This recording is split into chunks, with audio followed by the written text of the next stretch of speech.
पोखरा शहर फेवातालको किनारमा अवस्थित छ, जहाँबाट अन्नपूर्ण, माछापुच्छ्रे लगायतका हिम श्रृङ्खलाहरूको स्पष्ट दृश्यावलोकन गर्न सकिन्छ। फेवातालको शान्त पानीमा हिमालहरूको प्रतिबिम्बले यहाँको दृश्यलाई अझ मनमोहक बनाउँछ।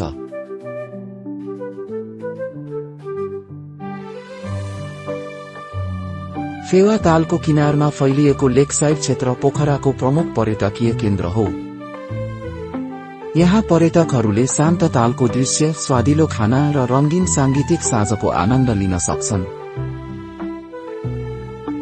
पोखराको फेवातालको किनारमा अवस्थित तालबाराही मन्दिर नजिकै प्रत्येक साँझ सम्पन्न हुने सन्ध्या आरती पछिल्लो समय पर्यटक र स्थानीय बासिन्दाहरूको आकर्षणको केन्द्र बनेको छ। पोखराको पश्चिमी भागमा अवस्थित सराङकोट डाँडा समुद्री सतहदेखि 1600 मिटर उचाइमा रहेको छ। सराङकोटबाट पोखरा शहर र फेवातालको विस्तृत दृश्यावलोकन गर्न सकिन्छ, जसले यहाँको प्राकृतिक सौन्दर्यलाई अझ प्रष्ट पार्छ। सराङकोट पोखराको एक प्रमुख पर्यटकीय गन्तव्यस्थल हो, जहाँबाट प्याराग्लाइडिङको अद्वितीय अनुभव लिन सकिन्छ।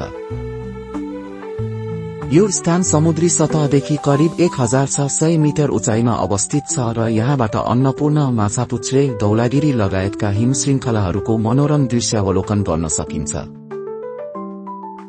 मेरो नाम महेन्द्र भुजेल। प्याराग्लाइडिङ सुरु भएको त झन्डै चाहिँ 12-13 वर्ष भइसक्यो। 350 जना पाइलट छ। अझ पाइलट चाहिँ खाली बसेको छ। प्याराग्लाइडिङको अनुभवले चराझै आकाशमा उड्ने अनुभूति दिलाउँछ, जुन साहसिक गतिविधिहरूमा रुचि राख्नेहरूका लागि अविस्मरणीय हुन्छ। प्याराग्लाइडिङ 10 देखि 70 वर्षसम्मका व्यक्तिहरूले प्याराग्लाइडिङमा सहभागी हुन सक्नुहुन्छ। यदि तपाई पोखरामा हुनुहुन्छ र साहसिक गतिविधिमा रुचि राख्नुहुन्छ भने सराङकोटबाट प्याराग्लाइडिङ गर्नुहोस्। पोखराको दक्षिणी भागमा अवस्थित पुङ्दीकोट धार्मिक आस्था, सांस्कृतिक सम्पदा र प्राकृतिक सौन्दर्यको अद्भुत संगम हो।